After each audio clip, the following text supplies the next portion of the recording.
Bismillah dikawitan Allah anu sifat Rahman ieu nazam singkat pisan nasehat ka ikhwan hayu batur geura siap mumpung hirup ulah hilap lobakeun amal ibadah bekal jaga di akhirat maot teh geus nunggu-nunggu datangna sawaktu-waktu bari henteu ngetuk pintu ngadadak teu mere waktu di mana ajal geus datang moal bisa diperpanjang sanajan sadetik pisan henteu bisa ditambahan henteu raja henteu rakyat henteu rendah henteu pangkat kabeh oge pasti wafat sanajan nabi ge wafat ari nyawa sareng badan tiba heula babarengan datang waktu perpisahan henteu bisa dihalangan di waktu sakarat datang hate pinu ku karingrang napas maju kana beheung hate pinu ku kakeung di waktu urang sakarat ditunggu ku malaikat nyawa maju mapai urat arek ka mana nyalumpat napas anu panganggesan kaluar tibatan urang bari nanang karak bengkak badan kari tinggal tulang datang ajal kudu pindah ka alam barjah teh hijrah waktuna ninggalkeun dunia menuju ka alam baka harta benda teu dibawa duit dolar sawah lega menang ngumpulkeun baheula bari meakeun tanaga usaha mati-matian bari ngarempak larangan harta jadi kasombongan ngahina kaduduluran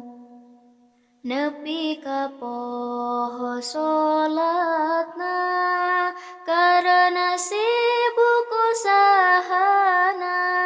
nepi ka poho jakatna bawa ningku sarakahna ibadah ka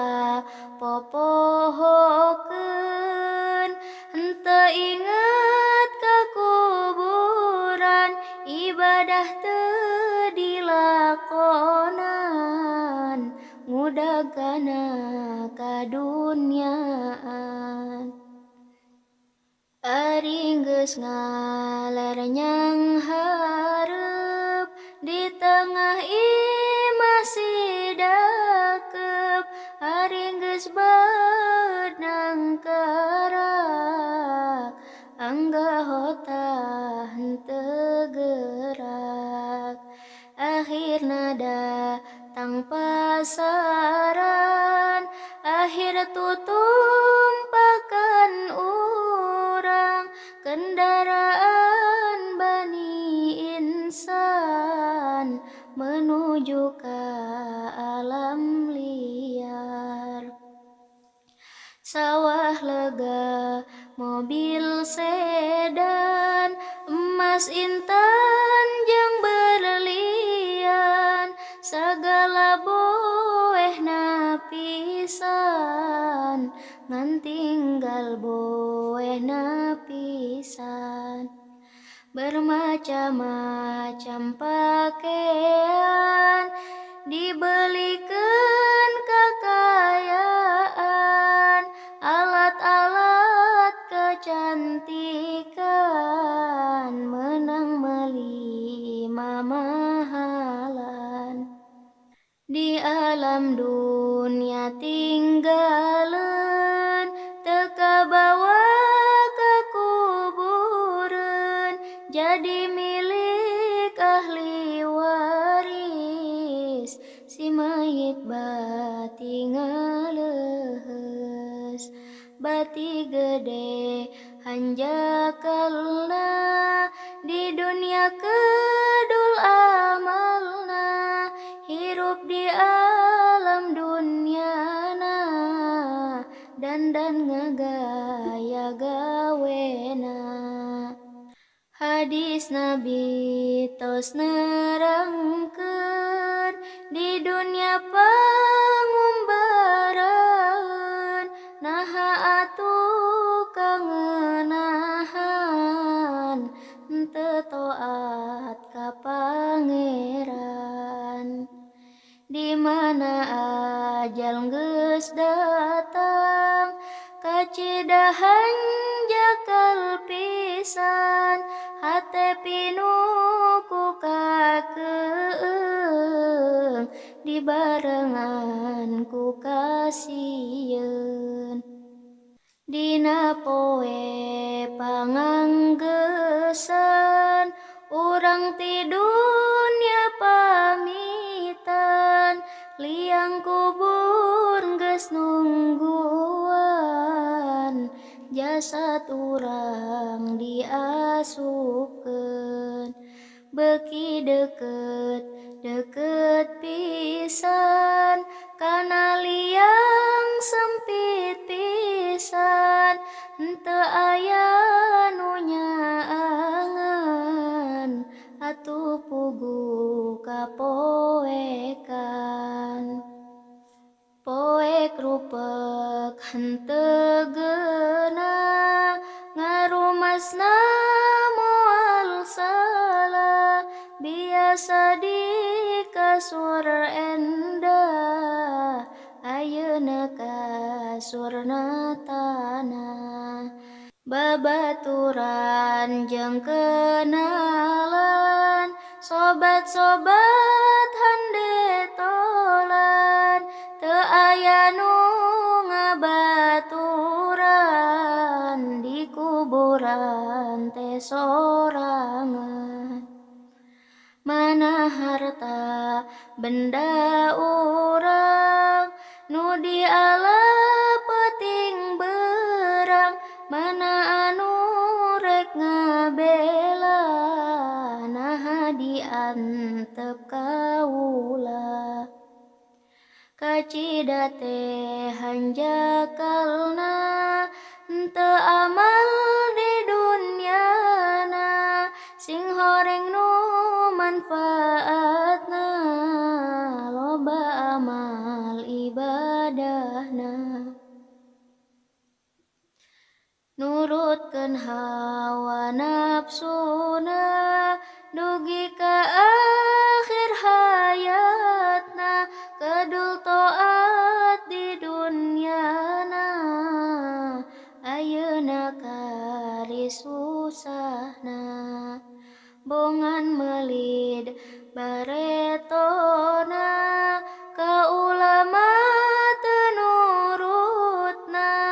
bongan bareto teu salat ka ulama henteu taat ka ulama karasana maneh teu daek ngajina ayeuna geura rasakeun ajab kubur jeung siksaan bari jawab pertanyaan mungkar nakir rek nyoalan lamun teu bisa jawabna malaikat ngagebugna ku besi hurung panasna eta kitu siksaana angin jalma nu amalna loba taat di dunyana pasti senang di kuburna selamat di akhiratna caketan para ulama ulah jauh ti ulama anu jauh ti ulama bakal poekeun hatena buru-buru geura tobat masing inget ka akhirat lobakeun maos sholawat supaya menang syafaat dugi ka dieu nasehat mudah-mudahan manfaat ka ikhwan jeung ka sahabat bakal jaga di akhirat sebab di poe kiamat moal aya nu nyafaat angingna Nabi Muhammad anu ngabela ka umat tapi Nabi henteu bisa engke di akhirat jaga ngabela ka umat manusia angin khotimul